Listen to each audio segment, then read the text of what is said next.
How to fix Telegram download problem. So if you want to fix the Telegram download problem, then what you need to do is you can simply go with your browser. If you're not being able to download the application, then just go with your browser. It may be on your PC or laptop or on your mobile device. Just go with your browser and go with telegram.com or web.telegram.org and log in Telegram on your browser. Now, once you have your Telegram on your browser, what you need to do is you just need to simply go with the upper left, which has that three-bar option.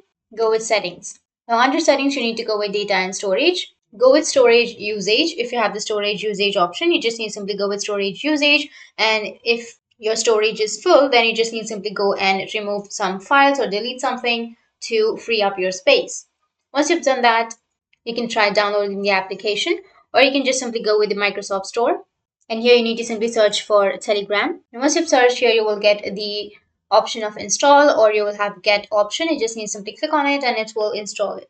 But if it's not fixing your problem, then you just need to simply go and restart your device. Just go with the Windows option and then go with restart, and after restarting, your problem will be fixed. That's how you can fix Telegram download problem. And if you have any questions, feel free to comment below. Thanks for watching.